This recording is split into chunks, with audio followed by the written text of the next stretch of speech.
Assalamualaikum warahmatullahi wabarakatuh. Waalaikumsalam. Alhamdulillah wassalatu wassalamu ala Rasulillah wa ala alihi wa ashabihi wa man tabi'ahu wa wala. Rabbi shrah li sadri wa yassir li amri wa hlul 'uqdatam min lisani yafqahu qawli. Subhanaka la ilma lana illa ma 'allamtana innaka antal 'alimul hakim. Nas'aluka mujabah li dunya al-Fatihah.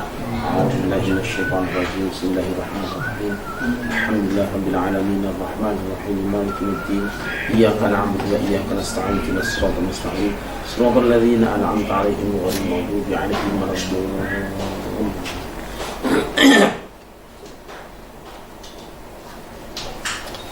Kita akan membahas bagian akhir dari pembicaraan mengenai Nabi Isa dan kaitannya dengan Imam Mahdi.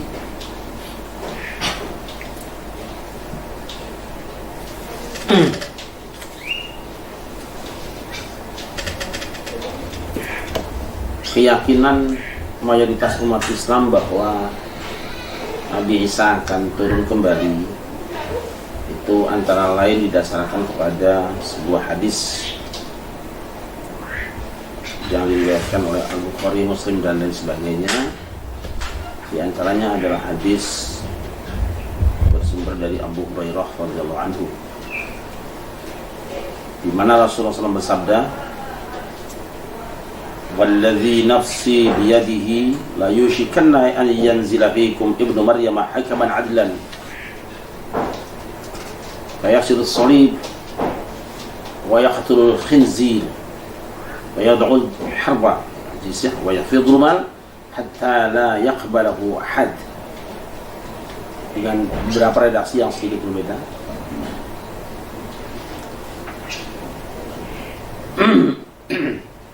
Hampir-hampir turun di tengah kamu Ibnu Maryam sebagai hakim yang adil. Dia akan mematahkan salib, kemudian membunuh babi, membebaskan pajak, dan pada masanya harta akan berlimpah sehingga tidak ada seorang pun yang mau menerima. Inilah karakter dari Isa bin Maryam. Seperti itulah saya singgung kemarin bahwa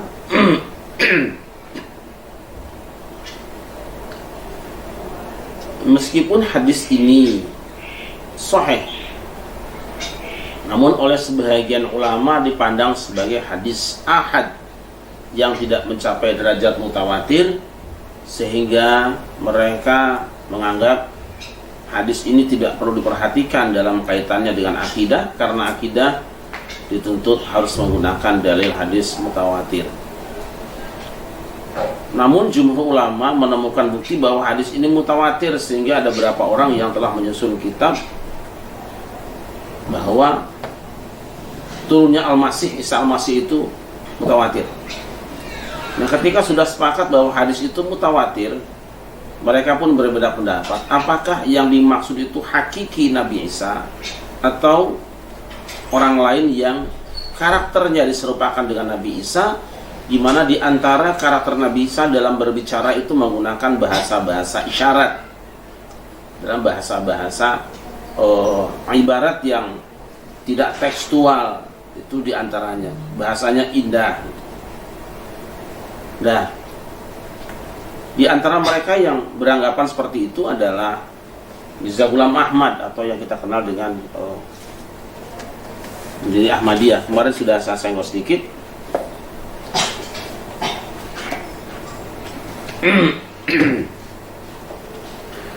Apa yang mereka maksud dengan Nabi Isa di sini adalah padanannya Nabi Isa. Jadi manusia yang memiliki karakteristik seperti Nabi Isa kalau berbicara dengan isyarat-isyarat. Kita tahu Nabi Isa kalau berbicara itu menyebut manusia umat saja disamakan dengan domba-domba Bani Israel. Jadi manusia diserupakan dengan domba karena sama-sama binatang itu diangon oleh tukang angonnya. Jadi Nabi itu tukang angonnya, sedangkan domba itu adalah umatnya. Lalu mereka mengartikan bahwa apa yang dimaksud dengan bahwa Nabi Isa itu akan membunuh babi, artinya akan datang seseorang yang memiliki keahlian untuk mengalahkan argumen-argumen kaum Nasrani yang selama ini menghalalkan babi. Demikian juga ketika wayaksirus salib, akan mematahkan salib, artinya adalah kaum salib argumennya akan dikalahkan oleh tokoh tadi. Dia memiliki karakteristik seperti Nabi Isa, tapi di saat yang sama dia juga justru mengalahkan argumen tukang salib. Adalah menarik bahwa ada sebuah hadis yang mengatakan la mahdiya illa Isa bin Maryam. Di dalam riwayat Ibnu Majah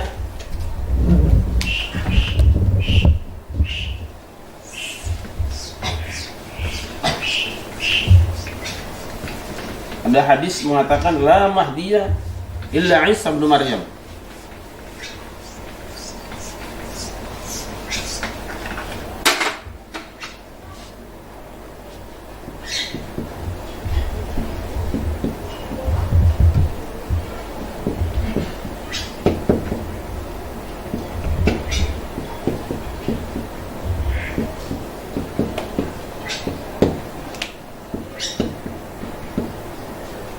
Ini hadis riwayat Ibnu Majah.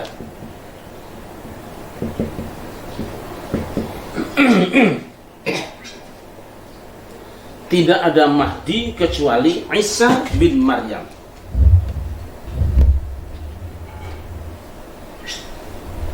Di sini Nabi menyamakan bahwa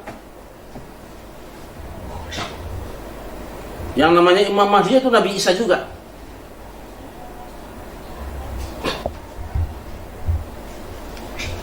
Kalau kita lihat misalnya dari karakteristik, kita akan baca hadis tentang Imam Mahdi.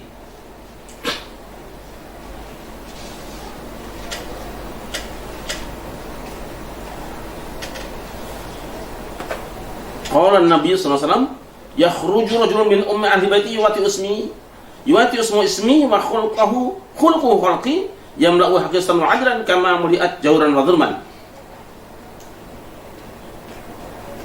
Akan datang seorang laki-laki dari keluargaku, namanya sama dengan namaku dan nama ayahnya sama dengan ayahku. Dia akan memenuhi, nah ini kalimatnya, yamla'ul ardo adlan wa qistan.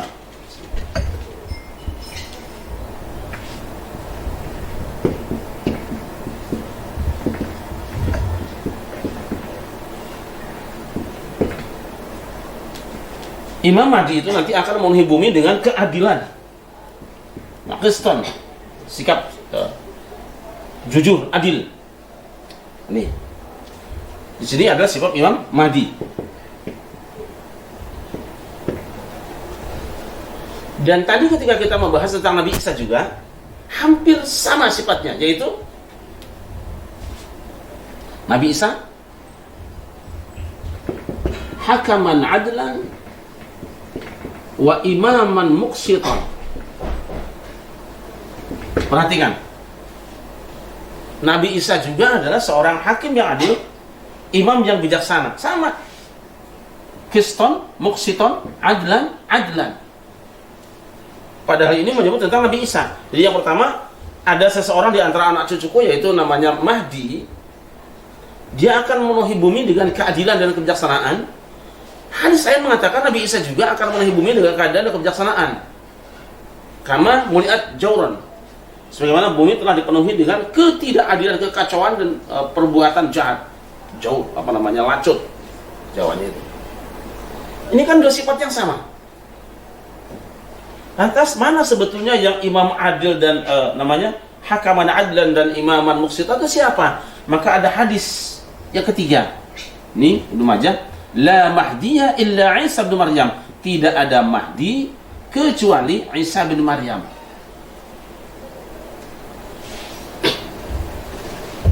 Kalau begitu berarti Imam Mahdi dan Nabi Isa itu satu orangnya. Sifatnya sama, tugasnya sama, hanya memang hadis yang la Mahdiya illa Isa yang diriwayatkan oleh Ibnu Majah itu didhaifkan, bahkan dipasukan oleh para ulama, sehingga dianggap tidak bisa turun ke gelanggang, dan kembalilah yang diamalkan hanya hadis yang ini.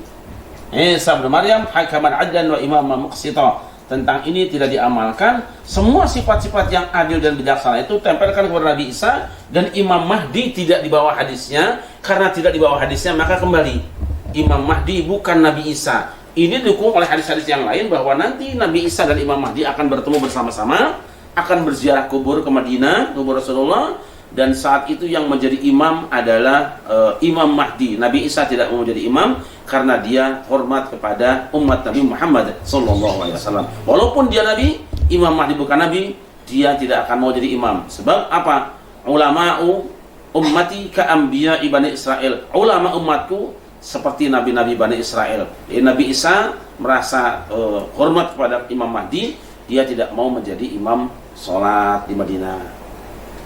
Tersisa lagi masalah. Baiklah, umat Islam sepakat bahwa Imam Mahdi itu akan datang. Tetapi siapa dia Imam Mahdi? Berbeda pendapat para ulama. Nah, kita ringkaskan saja supaya besok kita sudah membahas ayat berikutnya, tidak usah terlalu lama mengurusi tentang Imam Mahdi dan Nabi Isa yang memang kita tidak termasuk di antara panitia yang ditugaskan untuk melakukan penjemputan. Sekarang Al-Mahdi. Katakanlah sepakat antara Ahlus Sunnah wal Jamaah, antara Ahlus Sunnah dan Syiah, Ahlul Bait, dan Ahmadiyah nanti. Ini jumhur ulama Ahlus Sunnah. Imam Mahdi akan datang. Kemudian jama'atan minal ulama min ahli sunnah mengingkari akan datangnya Imam Mahdi.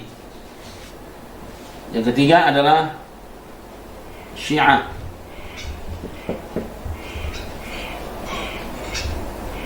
Dah, kita ambil yang besarnya saja. Baru yang keempat adalah Ahmadiyah. Ini kita masukkan karena dalam kerangka berbicara tentang pemikiran, soal keyakinan kita tentu ikut dengan yang sudah kita yakini. Menurut jumhur ulama, Imam Mahdi akan datang. Imam Mahdi akan datang. Minoritas Ahlus Sunnah, ada sekelompok orang, Imam Mahdi tidak akan datang.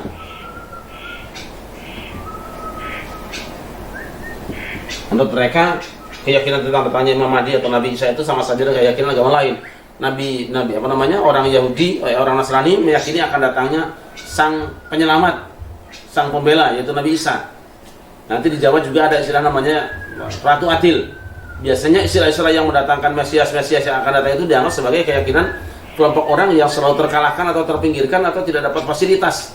Maka mereka akan mencari-cari, pokoknya nanti tunggulah aku datang lagi.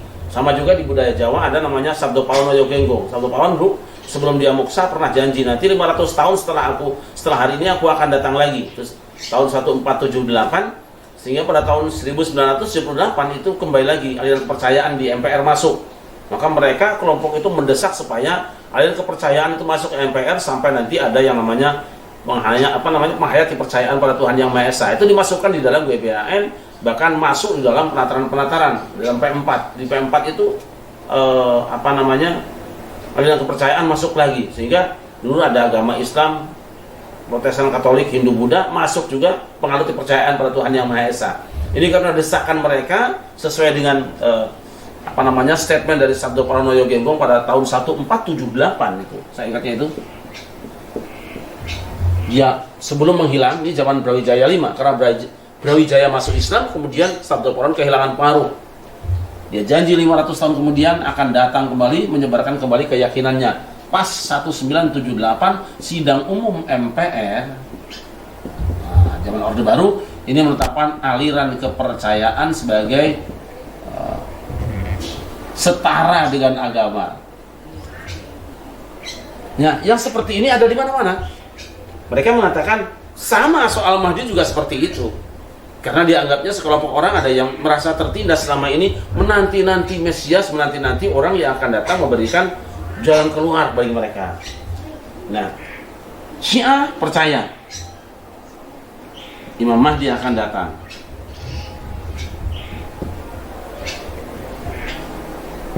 Ahmadiyah, Imam Mahdi akan datang. Anggaplah ini sudah kita selesaikan dan kita tinggalkan, karena dia di luar pembahasan kita. Tinggal 3 ini. Apa bedanya antara Ahlus Sunnah wal Jamaah dengan Syiah? Ahlus Sunnah wal Jamaah mengatakan bahwa Imam Mahdi itu dari keturunan Al-Hasan, jadi Al-Hasani. Dari keturunan Ali bin Abi Thalib dengan Fatimah Al-Hasani.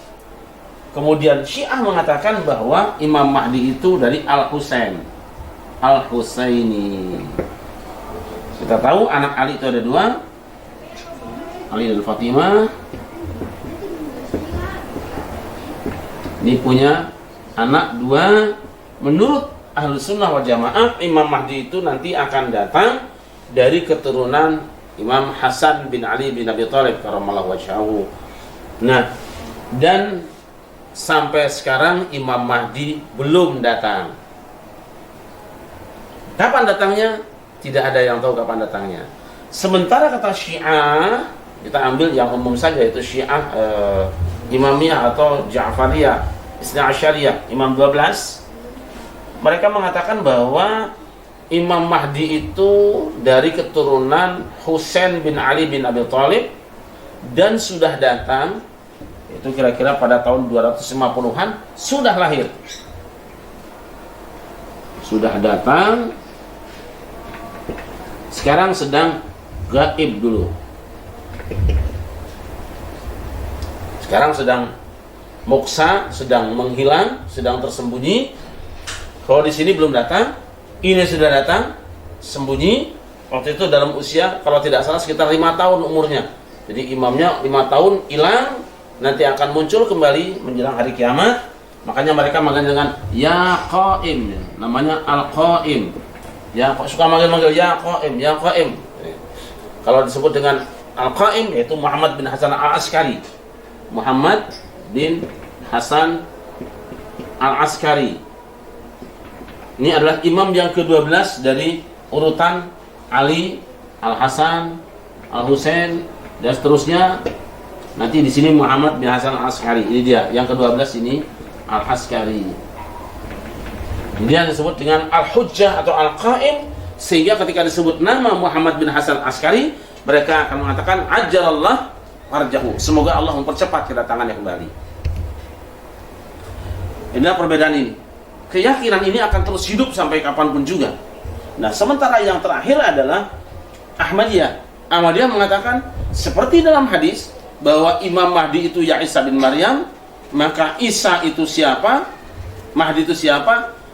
Isa dan Imam Mahdi itu adalah aku, Mirza Ghulam Ahmad. Jadi yang dimaksud dengan Masih Maud juga aku, yang dimaksud dengan Al-Mahdi Al-Ma'hud juga aku. Orangnya satu, sesuai dengan hadis riwayat Ibnu Majah tadi. Tetapi sekali lagi, hadis tadi dinyatakan lemah, bahkan palsu oleh para ulama, sehingga Ahlus Sunnah wal Jamaah tidak menggunakannya. Dibantah oleh Ahmadiyah, palsu boleh dalam penelitian. Tapi kalau satu hadis sudah sesuai dengan fakta, maka semua jarah wa ta'dil tidak berlaku. Karena yang berlaku di sini bukan penelitian sanad, melainkan faktanya. Faktanya memang ada. Akulah orangnya, aku Imam Mahdi, dan aku adalah Isa bin Maryam. Baik, mudah-mudahan bermanfaat, dan sekali lagi saya ingatkan, kita tidak usah menyibukkan diri menunggu-nunggu datangnya Imam Mahdi, karena itu di samping bukan urusan kita, dan kita akan tetap bekerja dan beribadah ada atau tidak ada Imam Mahdi, karena kita beribadah karena Allah Subhanahu wa taala mengikuti Rasulullah Sallallahu Alaihi Wasallam, bahwa kalau datang dia bisa tunjukkan KTP-nya, bisa tunjukkan akte kelahirannya, nih saya Imam Mahdi tinggal di sini, dan kita tes dia pintar, dia alim, ya kita percaya. Tapi kalau seperti yang terjadi di Indonesia, saya bertemu dengan beberapa Imam Mahdi. Ketika di Cibubur saya bertemu Imam Mahdi. Kamu tinggal di mana? Saya ngontrak di Cipinang. Imam Mahdi kok belangsak, saya bilang. So, Imam Mahdi miskin, bodoh lagi kamu. Akhirnya saya marahin kalau Imam Mahdi gadungan, biasa sedang cari proposal. Mudah-mudahan ibadah puasa kita hari ini diterima oleh Allah Subhanahu wa taala. Hasbunallahu wa ni'mal wakil. Assalamualaikum warahmatullahi wabarakatuh.